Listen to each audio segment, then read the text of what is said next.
Hello and welcome to the Ice Guys, brought to you by the Hockey Podcast Network. This is the show that takes you into the world of the National Hockey League.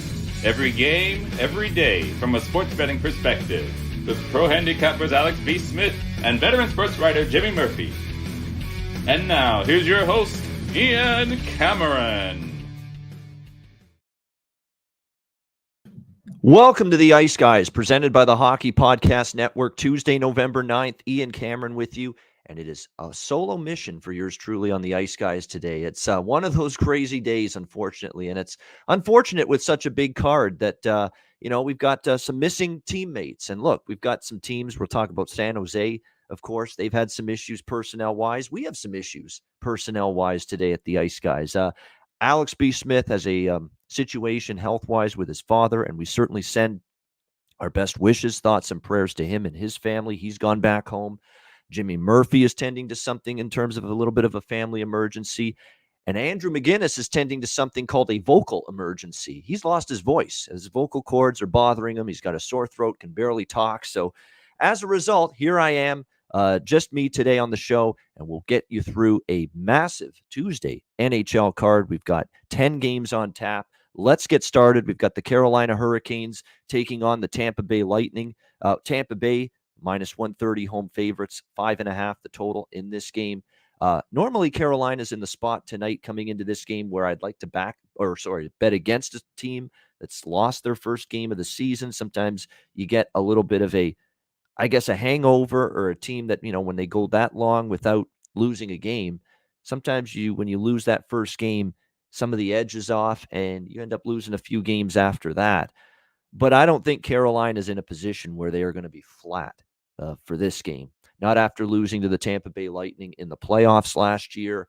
A Tampa Bay team that I think Carolina thought they could match up pretty well against and even have a chance to beat. And certainly they had a lot of regular season success last year against the Tampa Bay Lightning, but they were really never able to back that up in the playoffs. And for Carolina, after losing to Florida 5-2 on Saturday, I think you're going to see certainly a better performance from them here tonight in this game. They do have a couple injuries that you want to be aware of. Obviously, they've been without Nino Niederreiter for a bit of time now, lower body injury.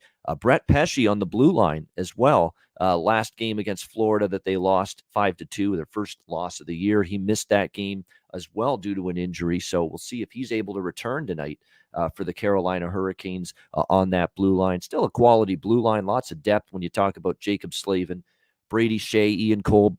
Brendan Smith's a guy that's going to slide in if Brett Pesce doesn't look like he's going to play. So that's basically the guy that draws into the lineup, is Brendan Smith, who is no slouch. He's played a ton of games in the National Hockey League with the New York Rangers, with the Detroit Red Wings. So there's no problem, trusting him to just slide in to this blue line and play at a very solid level here for the Carolina Hurricanes tonight.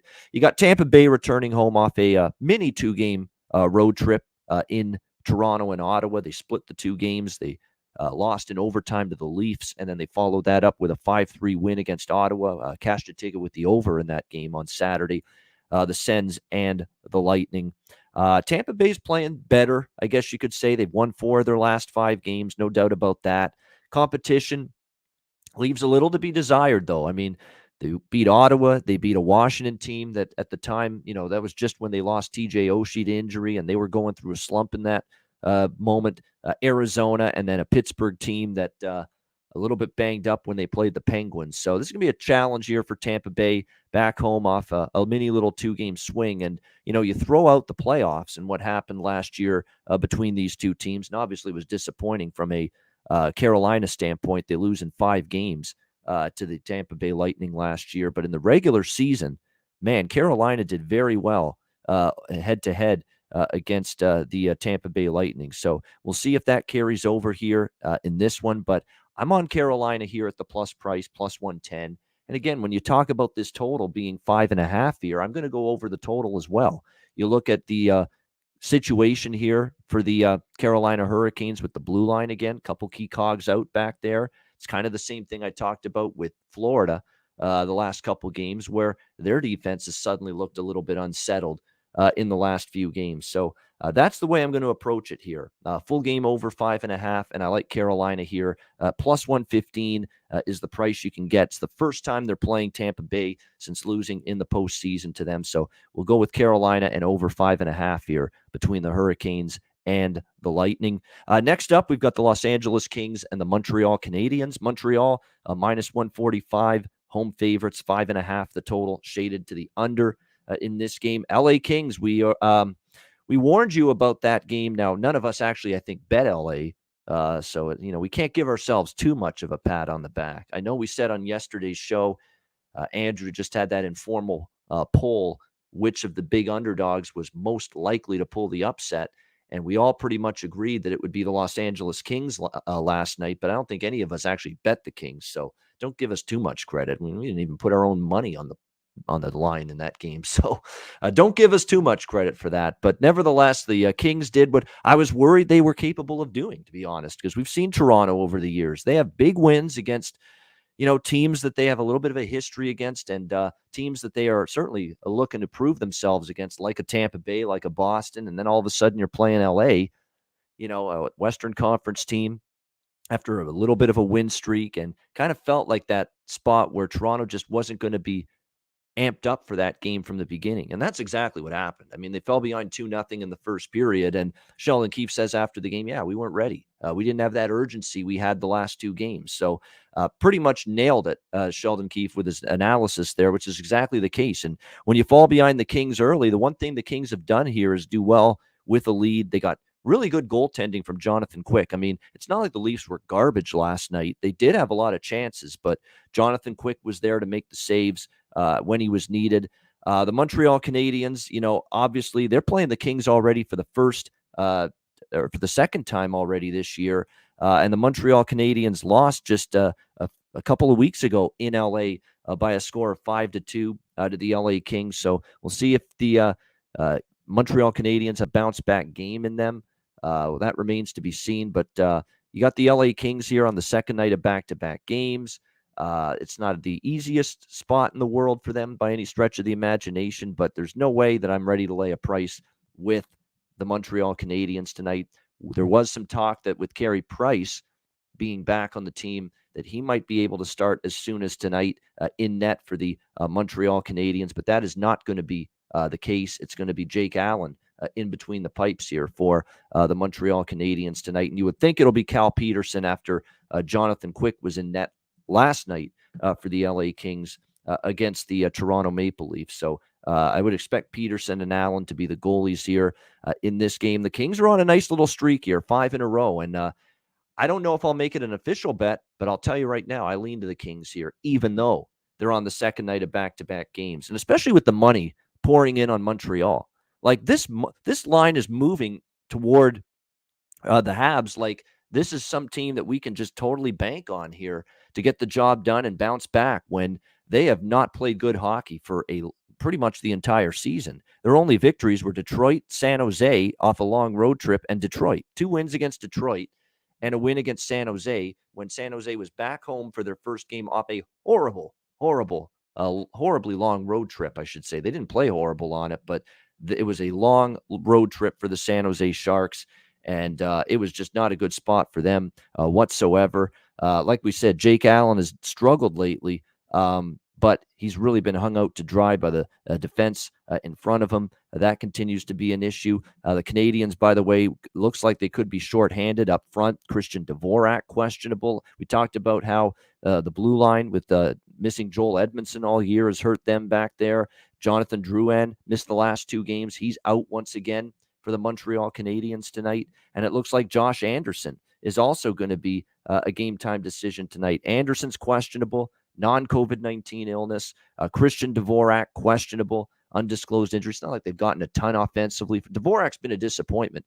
They went after Dvorak because they lost Kotkaniemi to Carolina. He was supposed to fill that void a little bit, and he just hasn't been able to do that yet for the Montreal Canadiens. Like 1 goal and 4 assists so far this year for Dvorak is not great. They do want some offense from him. He struggled to find the back of the net early in the new season with his new team. So there's nothing I see here with the Montreal Canadiens that makes me think, yeah, let's lay minus 150 with them. And it is minus 150. It's even minus 155 at our good friends at DraftKings at their sports book. So it is definitely not a team I'm looking to lay this price with. Definitely lean Los Angeles. I think if this was a non-back-to-back off a win, or if this was not a back-to-back off a win, satisfying win against Toronto, I'd be on the Kings for sure. But I would still take the Kings with the underdog price before I lay anything with the struggling Montreal Canadiens right now. Ottawa Senators, Boston Bruins. We've got Boston minus 300 home favorites in this game, 5.5 the total in this one. The Bruins back home where they're 4-0 this year. 4 of their 5 wins have been at the TD Garden, and they'll be looking to bounce back after a 5-2 loss to the Toronto Maple Leafs. Jimmy Murphy, kudos to him. Of course, he knows the Bruins inside and out. He's covered the team for many, many years, and he said it for weeks on this show that this team defensively worries him, that he doesn't think this is a great blue line by any stretch of the imagination. And it's hard to disagree with Jimmy right now. They're making mistakes in their own zone. They're not tying up forwards in front of the net.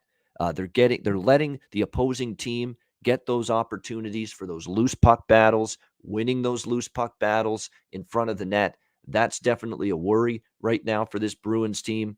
Just that, not that sturdy, sound, strong defensive play in their own zone, breakdowns in their own zone and coverage, leaving guys wide open in the right in front of the net. We saw that a couple of times in a couple of those goals that Toronto scored against the Boston Bruins on Saturday night. So I'm definitely not impressed with what I've seen at times from the Bruins in their own end, giving up 5 goals in that game against the Toronto Maple Leafs. And we've seen them. They gave up 3 to Carolina. They gave up 4 goals in a loss to the Florida Panthers. They did shut out Detroit, and that was a really good defensive game from them, but they haven't had too many of those so far this year. We'll see how they fare here against Ottawa.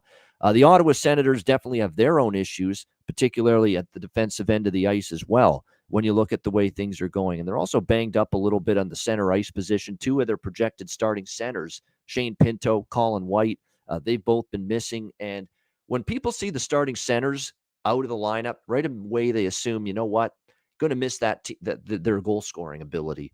No, it's more than that. And with a lot of teams with their center position, when they have centers that go down to injury, people underestimate the things other than scoring that they bring to the team, winning faceoffs, being a sound defensive presence. And usually if you're a center, you're very good in terms of your two-way game. You not only can chip in offensively, you not only can make a difference at that end of the ice, but usually you're very good away from the puck. And usually if you're a center and you're a good center, you're also very sturdy defensively. And I think it's one of those situations where, since Ottawa's a little bit banged up in the center ice spot, we've seen their defensive game really start to wane and decline in terms of what they're bringing out on the defensive end of the ice. I mean, you look at these last 4 games here for Ottawa. They've lost all 4, give up 5 to Chicago, 5 to Minnesota, 5 to Vegas, 5 to Tampa Bay. They have not had a really good defensive game for a long period of time. And certainly it's got to be frustrating here for DJ Smith going into this game. We'll see if they can correct that at all. But you look, too, at the Ottawa blue line, and another thing that is worrisome for them is, again, their blue line depth. You know, it's definitely a cause for concern here. I like Thomas Chabot. Eric Brandstrom is going to get an opportunity now that he promoted because of Nick Holden landing on the COVID-19 list. So he's going to be in the lineup, make his starting debut. And he's, I think, more of an offensive-minded defenseman than a great defensive, a great defensive player in his own zone. Artem Zub's hit or miss. And then you've got Michael Del Zotto and Josh Brown. And I'll tell you right now, that blue line, that third pair, Brown and Del Zotto is not a good defender in his own zone. He never has been. That's why he's been bounced around the NHL to a bunch of different teams. He's just not been good and prone to making gaffes with the puck and mistakes in his own zone. So that continues to be an issue here for the Ottawa Senators, is their defensive play. When you look at the head-to-head meetings between these two teams, now they haven't played in a couple of years. We had a little bit of a split where 2 of the games went under, 2 of the games went over. So it's hard to take too much from that. But right now you got the Bruins that are having a tougher time than they normally have in years past, keeping the puck out of their own net. And you certainly are seeing that with Ottawa right now, that they're having trouble keeping the puck out of their own net. So I like over 5.5 here, minus 120. I think take advantage of this right now with the Ottawa Senators struggling again defensively, and Boston actually is as well. But on the flip side here, Boston at home, I could see them scoring a bunch of goals here in this game. It's probably going to be Matt Murray in net for the Ottawa Senators. And, his numbers overall this year haven't been spectacular by any stretch of the imagination. He has a 3.1 goals against average, 891 save percentage, Matt Murray coming into this game. So that's basically, I think we're at the point now with Matt Murray. That's what you're going to get from him. He's not going to be that, Vezina Trophy contending goaltender anymore. I just don't think, being an elite goalie or an excellent goalie or even a very good goalie is in the cards anymore at this stage of his career for Matt Murray. I mean, he's an average goalie. Let's call it out for what we see. Now, I know he's got not the greatest of help in front of him from a blue line standpoint. There's way better defense scores than Ottawa's, but still, I mean, he's just not shown you really ever since he won the cup a few years ago with Pittsburgh that he's anything more than a mediocre goaltender in the National Hockey League. So I think both teams find the back of the net here, and I'm going to go over 5.5 with the Senators and the Bruins. Next up, we've got Florida and New Jersey. Florida minus 135 to minus 140. Road favorites, the total 6 across the board in this one. So we'll have to wait and see where this line goes. This is an ESPN Plus game, by the way. It's one of the national games on the ESPN Plus platform. So beware of that going into this game. By the way, I just want to make a note. Someone in our chat saying it could be Anton Forsberg in net, but that's not the case. I can tell you right now, it's Anton Forsberg's out. Anton Forsberg has got a illness, not a COVID illness, but an illness. He's not going to be an option in net for the Senators tonight. I think it hasn't been confirmed that it's Murray, but it probably will be. And if it's not him, it'll be Philip Gustafsson. But I can tell you, definitely will not be Anton Forsberg for Ottawa. Anyway, getting back to Florida, New Jersey, I like Florida here. Bounce back spot. I know it's a back-to-back situation. They were in New York against the Rangers last night, Madison Square Garden. Tough loss for the Florida Panthers. Really tough loss because you look at the final score and you actually look at the fact that they were down 4-0 at one point in that game, and you said, "What a shitty performance from the Florida Panthers." No, they played well. I don't think they played probably better. Certainly defensively. I mean, even though the Rangers had 18 shots, they did have too many odd man rushes, too many high danger, grade A quality scoring chances. That's why you can't always buy into shots on goal, because even though the Rangers only had 18, a lot of those were just, 10 bell chances or 10-star chances, whatever, 10-star, high grade, grade A, whatever you want to call it. But definitely a situation where the Florida Panthers certainly gave up way more defensively than we have seen, in recent games this year during this terrific run to start the year. On the flip side for the New Jersey Devils, it's not exactly the greatest of situations for them. They're returning home, first game off a West Coast road trip. They faced Anaheim, they faced LA, they faced San Jose. In those 3 games, they ended up going 1-2 in those games, and now they're returning home off that road trip. The good news is they get an extra day, so it makes it a little bit better to be able to handle this, but I don't think there's much debate right now that Florida is not just better than New Jersey, but quite a bit better. And the one thing we've seen from the Florida Panthers is a loss does not deter this hockey team. We saw them lose their first game to Boston. They bounced right back in the very next game, and they ended up winning 5-4 against the Washington Capitals. We talked about Florida, though, their defensive play and the fact that with Nudavara injured, the good news is Radko Gudas, it looks like, is going to come back. They're without Bennett. They're without now Mason Marchment, who left the Ranger game with an upper body injury, and he's a good depth forward for the Florida Panthers. So again, he doesn't get the attention and the talking points, I guess, if you will, that Barkov and Duclair and Verhaeghe and Sam Reinhart and some of those guys get on this Florida team, but definitely someone you want to keep an eye on, and he will be it looks like a game time decision here for this one. Of course, Sergei Bobrovsky remains day-to-day for the Florida Panthers as he continues to battle through an upper body injury. So That means we're either looking at Spencer Knight for a second straight game after playing against the Rangers last night, or they're going to turn to Christopher Gibson, who now is the backup to Spencer Knight with Sergei Bobrovsky on the men. So keep an eye on what we see here. He has not been good in the AHL this season, Christopher Gibson. 4.33 goals against, 882 save percentage. So this could be one of those games where I decide which path I take based on who's in net for the Florida Panthers. So in this case here, when I look at it with this game, if it's Knight, I probably prefer the Florida side at minus 135. He could even go in regulation for a better price. Or if it's Christopher Gibson in net, I might pivot and go over the total. And Florida has gone over the total now in 3 straight games. And we've talked about some of the absences on the blue line have played into that defensive, not decline, but, they have given up more goals the last few games of Florida. So it's important to keep that in mind. So we'll see who ends up being the confirmed goaltender. There's also some rumblings that Mackenzie Blackwood, who, of course, hasn't started yet, or I should say he did start against the Kings this first game, but Mackenzie Blackwood back. He probably will get the nod here for the New Jersey Devils. Remember, they've had the other 2 goalies going for them the early part of the season. Dougie Hamilton as well, continues to be day-to-day with that lower body injury, and he is also a game-time decision here tonight for the Devils. So they've got some injury concerns, but it's probably going to be Blackwood for them after he played in the game against the LA Kings. And he didn't play that terribly, to be honest with you. That's a solid performance from him in that game, even though the Kings were victorious by a score of 3-2 in that game in overtime. So we'll see how this goes. I believe I'll probably I definitely lean Florida and I lean over, but I probably prefer Florida with Knight. I probably prefer the over with Gibson.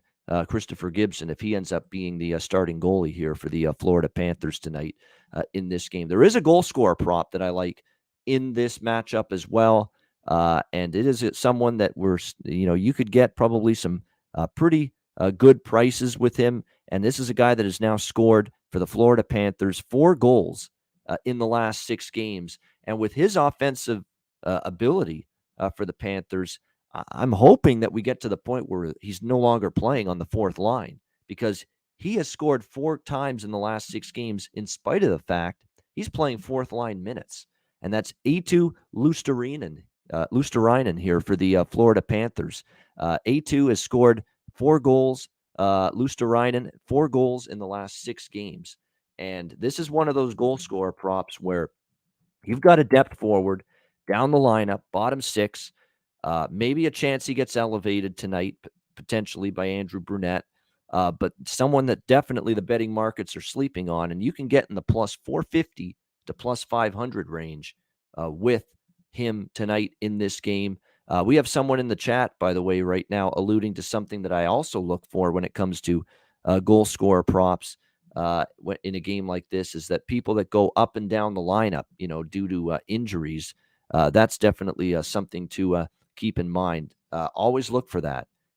Certain games where you see players that were playing on the 3rd line, then they get elevated to a top 6 forward role.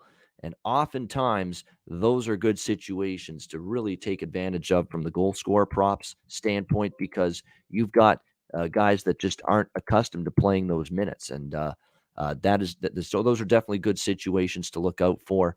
But this one is one that stands out to me because we're getting a bottom 6 forward that's now scored 4 times in the last 6 games, not being priced like the goal scoring offensive difference maker that he's been the last 6 games for Florida. So Luostarinen for the Florida Panthers, plus 450 to plus 500. Pretty good price there for him on a bargain bin goal scorer prop tonight for me in that game.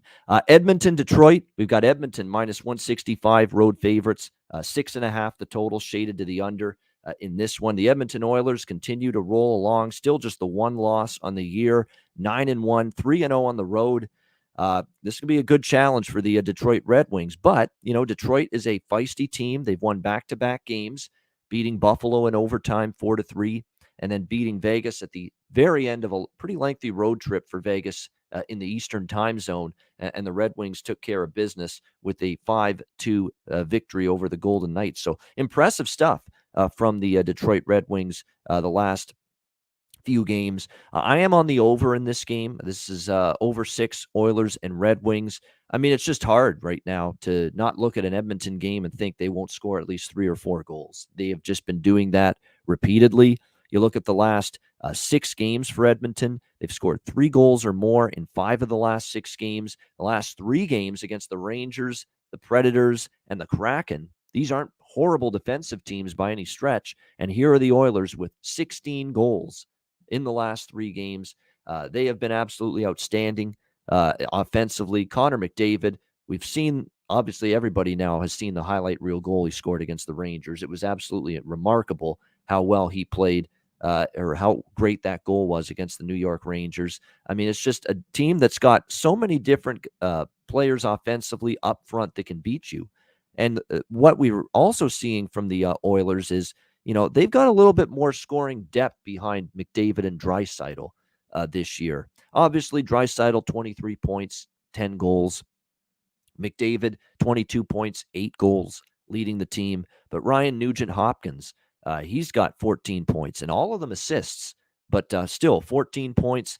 Jesse Puljujärvi, 5 goals, 7 assists, 12 points. Zach Hyman, the new addition from the Toronto Maple Leafs, has been outstanding. 7 goals, 3 assists, 10 points. He's been a point-a-game player as well for the Oilers. Like, they're getting different contributions throughout the lineup, without a doubt, this year. I mean, Warren Fogle, a good offseason pickup from the Carolina, has 5 points and 2 goals as well. So they've definitely gotten some guys other than just Leon and Connor to step up for them offensively. We'll see if they can keep it rolling here in this game against the Detroit Red Wings. Edmonton has struggled long-term in Detroit, and that's the one concern here. And the other concern about laying the price with Edmonton tonight, not only with Detroit being, feisty, they're a team that seems to find their way to stay in a lot of games. And we've seen Detroit against good competition rise up even and pull off an upset. They should have beat Tampa Bay first night of the year. They did beat the Washington Capitals just recently in a game. And now this one against Edmonton, you would expect Detroit's going to want to, knock off a 9-1 team. So I'd expect a spirited effort here from Detroit. And you're going to have Stuart Skinner in net here for the Edmonton Oilers tonight, making his season debut and only his second career start in the National Hockey League. He's been good in the AHL. I won both games, a terrific save percentage, goals against. But the problem is now, can this translate to the NHL level? It's always a question mark. I like seeing that he has good AHL numbers, but this is the National Hockey League now. And the one thing about Detroit, the last few games, their offense has picked it up. 9 goals the last 2 games in their victories against the Sabres and the Golden Knights. So they've gone over in 3 straight. Edmonton's gone over in 5 of their last 6 games. I'm not going to overcomplicate it. The total is sitting at 6 still in a couple of books, 6.5 at others. So make sure you shop around, but we'll go over the total here with the Oilers and the Red Wings in this one. And by the way, the thing that concerns me too for Detroit, we do need to talk about this a little bit. Now, it's not confirmed who they're going to roll with tonight in between the pipes, Detroit. But it's worth talking about the fact that this has not exactly been a great beginning to the career of Alex Nedeljkovic here in Detroit. We talked about this guy playing so well for much of the year last year with the Carolina Hurricanes. But he's kind of, now look, he's facing a lot more shots. The defense in front of him is nowhere near as good as it was in Carolina. But 3.03 goals against average, 910 save percentage. So it's been tougher sledding this year for Nedeljkovic playing on the Detroit Red Wings. And really, are we that shocked? I mean, he's playing now on a team that's much weaker, especially in the defensive zone. And we're seeing definitely evidence of him kind of struggling with that. So definitely I would look toward this game having some goals scored in it with the Oilers and Red Wings. Again, 6.5 being the total here in this game. So make sure you shop around and try to find the best of the number that you can if you're going to get involved on the total here in this game. If you like the over, as I do, try to find a 6. And if you like the under, try to find a 6.5 because you should be able to find both right now. All right, we'll get to the rest of the card in just a second, the second half of this Tuesday card. But first, we'll pause to tell you about DraftKings. The NHL season, it's here. And DraftKings Sportsbook, official sports betting partner of the NHL, they have an unbelievable offer to celebrate the greatest sport on ice. New customers can bet just $1 on any NHL game and win $100 in free bets if either team scores a goal. It doesn't matter if it's a one-timer or a deflection. If they light the lamp, you win. If DraftKings isn't available in your state, don't worry. You can play for huge cash prizes all season long with DraftKings daily fantasy sports contests. DraftKings is giving all new customers a free shot at millions of dollars in total prizes with their first deposit. Download the DraftKings Sportsbook app now. Use promo code THPN. Bet $1 on any NHL game and win $100 in free bets if either team scores a goal. This week, one puck in the net nets you a big win with promo code THPN at DraftKings Sportsbook, official sports betting partner of the NHL. Must be 21 years of age or older, must reside in a DraftKings Sportsbook state. New customers only, minimum $5 deposit and $1 wager required. One per customer. Restrictions apply. See DraftKings.com/sportsbook for details. Gambling problem? Call 1-800-GAMBLER. Download the DraftKings Sportsbook app now. Sign up for an account and use the promo code THPN. All right, let's move on to St. Louis and Winnipeg. We've got Winnipeg minus 125 home favorites here, 5.5 the total in this game. The Winnipeg Jets looking to bounce back from a loss to the New York Islanders, 2-0 on Saturday night, a team that had played some really good hockey on home ice, but credit to the Islanders. We know when they're at their best, and when they're winning games, they're doing it with defense first, and they played a very good game the other night against the New York, defensively against the Winnipeg Jets. The Jets had scored 4+ goals, 6 of their first 10 games before that shutout against the New York Islanders. So, unfortunately, a lot of block shots. Paul Maurice was kind of talking about that after the loss. We spent they had a lot of offensive zone time, but they didn't get the quality chances. They didn't get enough pucks through to the net in that game against the Islanders, and that's what the Islanders can do. They clog up the road, if you will, and make it very, very difficult to get pucks through to the front of the net, and they did a very good job of that, obviously, in the victory against the Jets. Jets still dealing with some absences here. It's just when you thought that the Winnipeg Jets might be starting to get a little bit healthier again. Paul Stastny now is going to be out for this game tonight against the St. Louis Blues. Foot injury is what he is dealing with. He took a shot in the last game, so he's definitely going to be out for at least this game. That means there's some shuffling going on at the center ice position. It'll be Pierre-Luc Dubois, Andrew Kopp, Mark Scheifele, Riley Nash as your top 4 centers going into this game for the Jets here tonight against the St. Louis Blues. When you look at St. Louis, they are back after a 4-1 loss to the Anaheim Ducks on Sunday. Not a great game from their standpoint, but they lose 4-1 in that one to Anaheim. It was one of those games where they had their chances, but it was just not one of their best efforts recently. And the one thing about the Blues, they've alternated wins and losses here in their last 4 games. We'll see if they can bounce back here tonight as they take on the Jets. They've done well here in Winnipeg, 5-1 in the last 6 meetings here in Winnipeg against the Jets. And the one thing about Winnipeg is we talked previously about their penchant for playing a little bit more, not run and gun, but a little bit at least wider open style of hockey on home ice, maybe a little bit looser defensively as well. They've trended to the over so far this year on home ice. They have gone so far 3-1-1 to the over here in 5 home games this year. We'll see if that carries over into this game.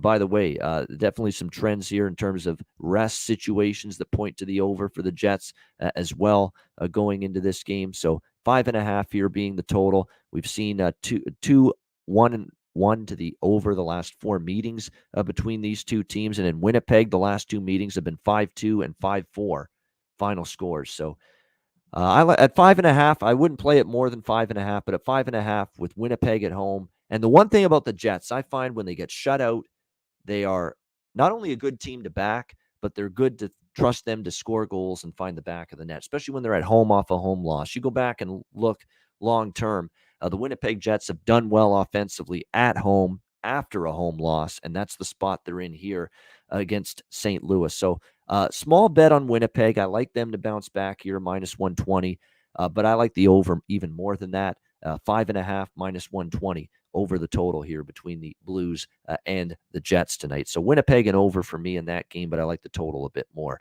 Pittsburgh, Chicago. We've got Pittsburgh minus 135, road favorites, 6 the total, pretty much across the board in this game.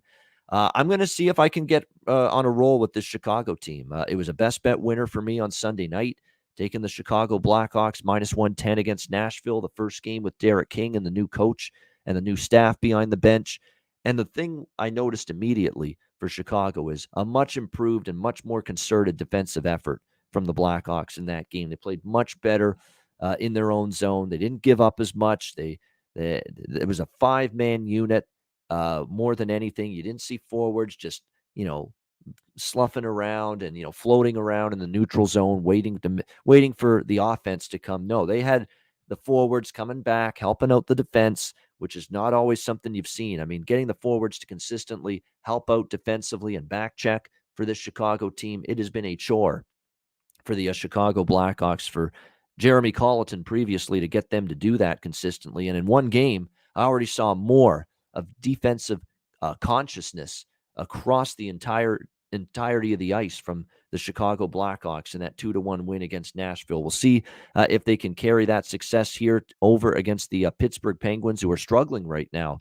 1-4 in their last 5 games. The only victory was a overtime win against the Philadelphia Flyers. We know they're still dealing with a COVID-19 protocol, a situation running through the team that has affected Sidney Crosby, that has affected Brian Dumoulin. Of course, they're still not ready to get, and Evgeny Malkin still not back yet from his injury. So we are definitely still talking about very much a depleted, shorthanded Penguins team now going on the road to face the Chicago Blackhawks.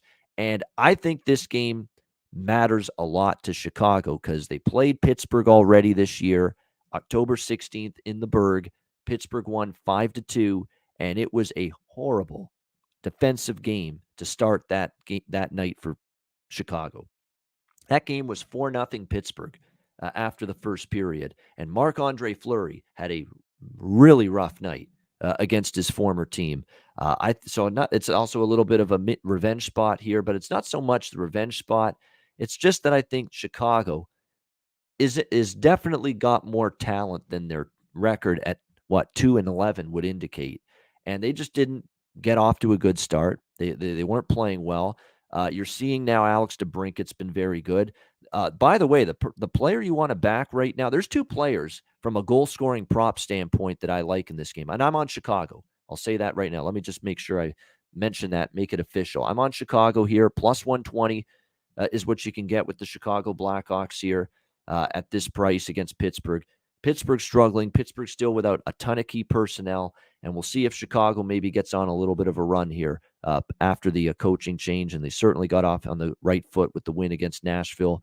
But there are a couple goal scorer props I like here for Chicago tonight in this game, and a couple that are down the list of the prop of the goal scorer props for this particular game. Brandon Hagel.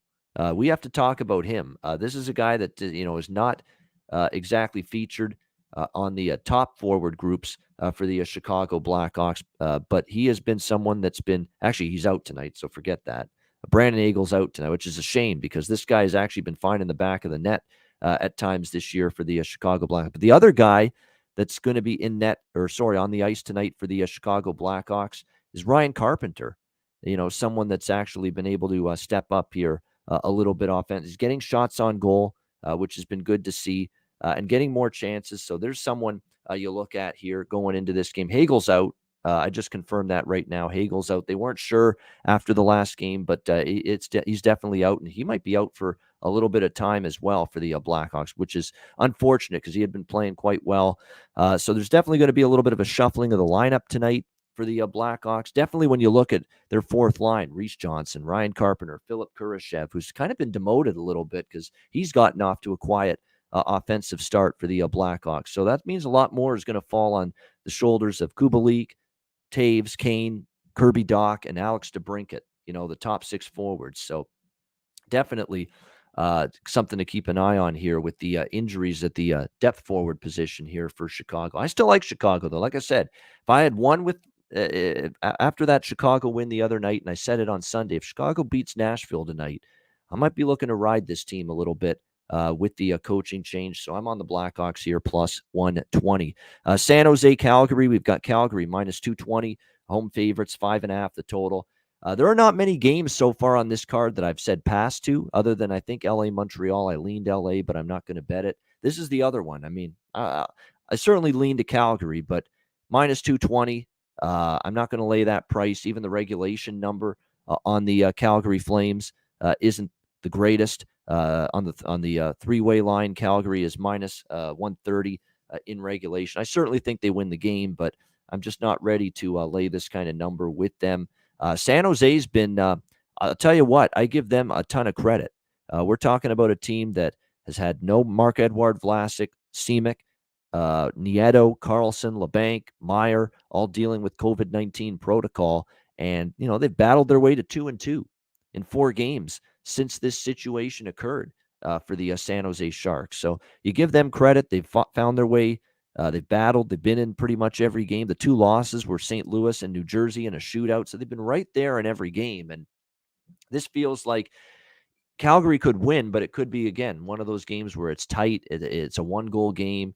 And I'm not sure I'm ready to lay this kind of number, either money line or even on the regulation line, in a game that's got maybe a decent chance to be a 1-goal game. Because San Jose, the one thing they have done in the midst of all of these absences due to the COVID-19 situation running through the hockey team is they have found ways to still be ultra competitive and stay in games. And they've gotten relatively good goaltending during this span, for the most part, from James Reimer. The one concern is that's not the guy in net tonight. It's Adin Hill for the San Jose Sharks, and he's definitely seen his numbers just balloon. 3 straight starts where he's lost for the San Jose Sharks in net, and he has a 4.59 goals against average and 8.47 save percentage for the Calgary Flames in this game. So, you know what I might do, actually? I might look at the Calgary team total. I might look at the Calgary team total in this game. During this homestand, they scored 4 goals against the Flyers. They were held to 3 or less against Dallas and Nashville, but we know they exploded against the Rangers on Saturday and scored 6 goals. Adin Hill's in a bad way, and I've seen some of these last couple starts he's made. Fighting the puck, not reading the play properly, bad rebound control, just been a little bit slow reacting. And, this is a guy that's going to start a lot more games than he was ever accustomed to starting in Arizona. And maybe at this point in time, he is not exactly going to be someone we fully trust the longer the season goes. So you can actually get over 3.5 with the Flames team total here in this game at a pretty good price here. You can get plus 120, plus 115, plus 120 with the Calgary team total over 3.5. I'll probably have a small bet on that just because with San Jose going with Hill, he's definitely been fighting it. And the Calgary Flames continue to play really good hockey. And don't be fooled by the losses against Dallas and Nashville. I thought the Flames played well enough to win both of those games, and they just didn't finish their chances quite as well in those 2 games. But look, I wasn't so sold on Calgary coming into the year, but I got to admit, I'm impressed. 7-4, and pretty much the losses they've had, they've been right there in every game and had a chance to win every game, even the ones they've lost. I mean, you think about the fact that Calgary's last 3 losses, they were all in overtime. The Anaheim loss, the Nashville loss, the Dallas loss, all in overtime. So the Calgary Flames are that close, 3 overtime losses away from being, 10-0 in their last 10 games. If those overtime coin flip type of games go their way, we're talking about a Calgary team that's won 10 straight coming into tonight. So we definitely have to give them a lot of credit for the way they have been playing right now. And certainly when you look at Calgary, they're actually right now with their offense playing at a pretty strong level across the board. They're a good goal scorer prop type of team because they got different guys every night. chipping in offensively for them. Lindholm and Mangiapane, goes without saying, doesn't hurt to look at them goal scoring prop-wise going into this game tonight. Matthew Tkachuk with 6 goals. Blake Coleman, 3 goals this season in the 10 games, but he's had 34 shots on goal. You talk about taking a flyer with someone that's bound to start scoring a bit more than he has. That's Blake Coleman right now for the Calgary Flames. So, bad shooting percentage, kind of bad luck that it's just some of the pucks haven't gone in for him. But when you've got 34 shots on goal, he's second on the team in shots on goal, Blake Coleman right now for the Calgary Flames. So he definitely could and very easily could and should have more than 3 goals so far this year. So I get that sense if he keeps firing the puck the way he has, he's going to start finding the back of the net. He is an extremely useful player, good two-way forward, has a little bit of edge and grit to his game, physical player, doesn't mind mixing it up as well, throwing the body around, even dropping the gloves every now and then. He'll do that. And now he's playing second-line minutes for Daryl Sutter on a line with Michael Backlund, and Tyler Pitlick for the Calgary Flames. So, I think at some point when you see 34 shots on goal for Blake Coleman, but only 3 goals, the worm's going to turn. You would think the worm is going to turn eventually at some point when you're firing that many pucks at the net, when you're only trailing Matthew Tkachuk in terms of shots on goal for this Calgary team. Eventually you're going to see the puck go in for you. So I'm going to take a shot on tonight being the night where Blake Coleman really finally gets a goal. He's deserved one now for a few games. So plus 250 for Blake Coleman here, anytime goal scorer for the Calgary Flames tonight. Seattle Kraken and Vegas Golden Knights. Vegas minus 115, home favorites, 5.5 the total. The money has come in here on Seattle in this game. Vegas opened minus 135. It's down to pretty much minus 115 across the board in this game. I agree with the move here. Vegas is definitely a team that, with all the injuries they've dealt with, it was a pretty solid showing on the road trip, with no Mark Stone, no Max Pacioretty, no William Karlsson up front, Zach Whitecloud on the blue line out. The fact they got through that 4-game road trip through the Eastern time zone, 2-2, not bad. And I think they ran out of gas against Detroit. When you look at that schedule, they played Tuesday in Toronto, Thursday in Ottawa, Saturday in Montreal, Sunday on a back-to-back in Detroit. And I don't think they had their legs in that Sunday game against the Detroit Red Wings. And now they're back home for their first game off that 4-game swing. And that's not an easy spot here for the Vegas Golden Knights by any stretch of the imagination. Seattle, I think Seattle could get Vegas here tonight. You remember back to the very first game for both of these teams, the very first game in Seattle Kraken franchise history came against this Vegas Golden Knights team in this very building, T-Mobile Arena.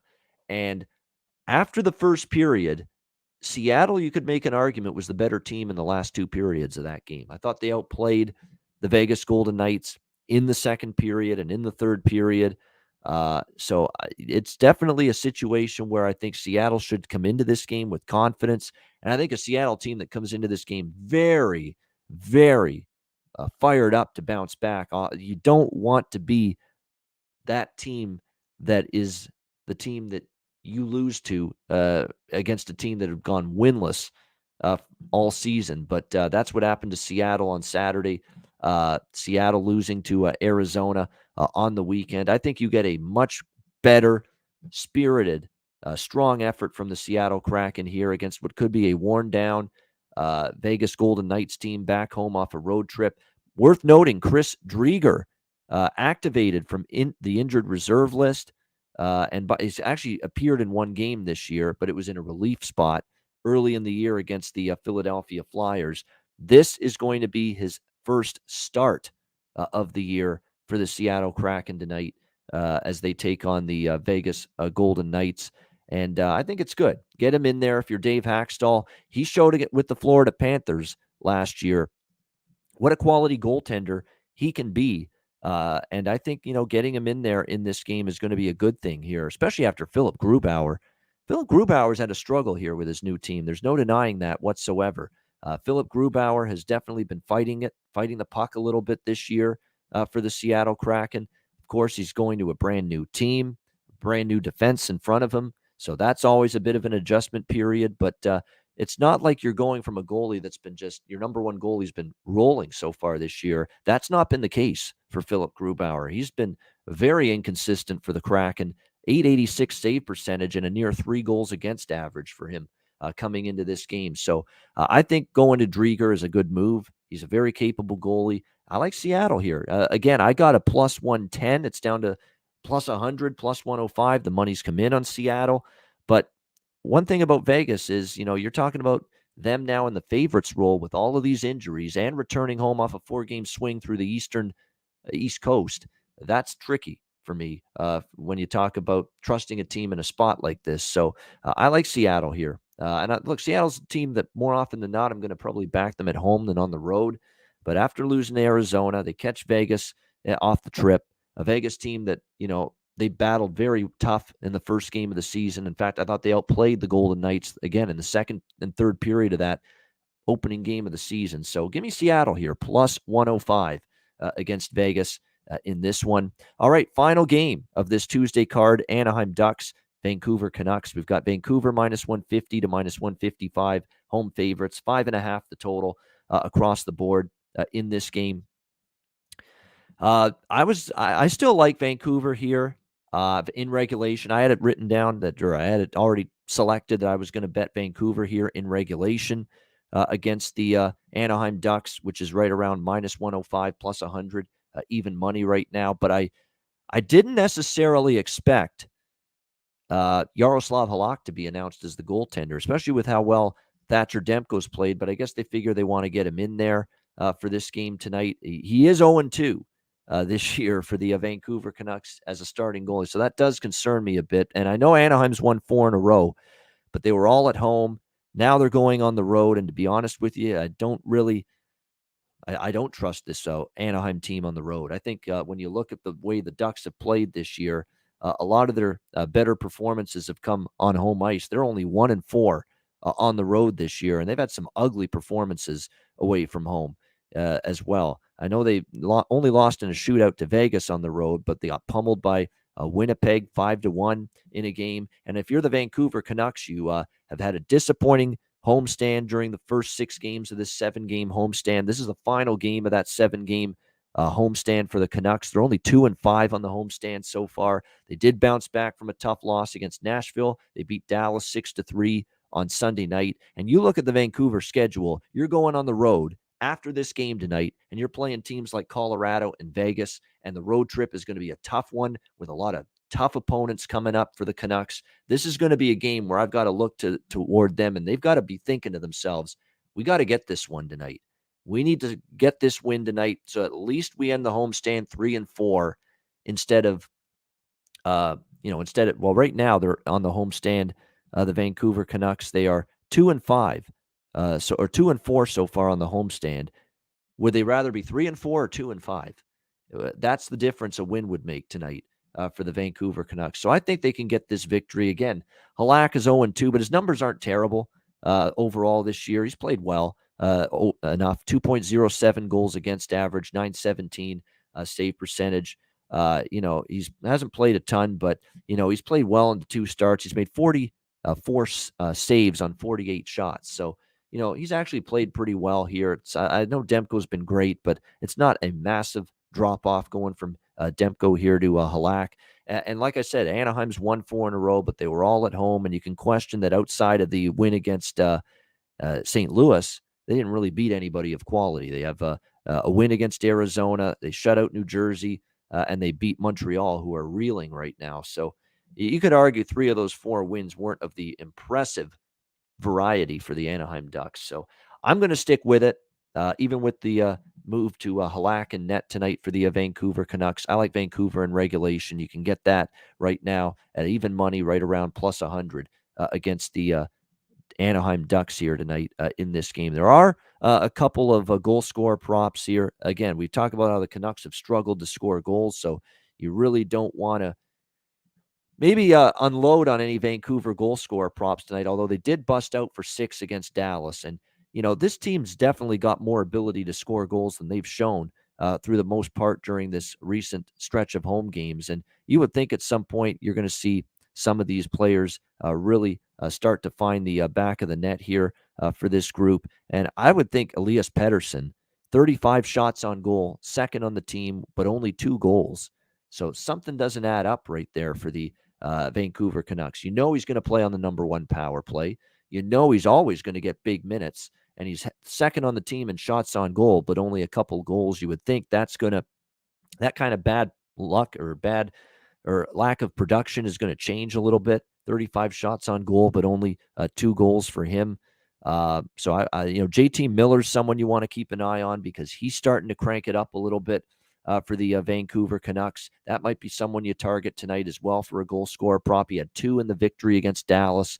He scored 2 goals in the comeback win against the New York Rangers. So those are 2 that stand out to me tonight. Elias Pettersson, again, 12 games, only 2 goals, but 35 shots on goal and number 2 on the team in terms of shots on goal. You would think that puck's going to start going in for obviously an extremely talented and skilled center like Elias Pettersson. And JT Miller, as I mentioned, he has had 4 goals in the last 3 games for the Vancouver Canucks, a 2-goal game against the Rangers and a 2-goal game Sunday night in the win against the Dallas Stars. So I think he's probably someone you could look toward and bet for a goal scorer prop tonight in this game against the Anaheim Ducks. All right, there you have it. That is the Tuesday NHL card. A great Tuesday night slate of hockey action. Looking forward to it. Thanks to everyone for tuning in. Hit the like button. Make sure you do that. If you are watching on YouTube to the Ice Guys show, make sure you hit that like button. It helps us out quite a bit, and we appreciate you guys tuning in every day. We will wrap up the show now with best bet for this Tuesday NHL card. Lots to choose from. This is one day where, yesterday it was slim pickings, and look, we're on a roll with the best bet going into today. We cashed the best bet on Saturday, Carolina, Florida over the total. I cashed my Ice Guys best bet on Sunday with Chicago minus 110 against Nashville.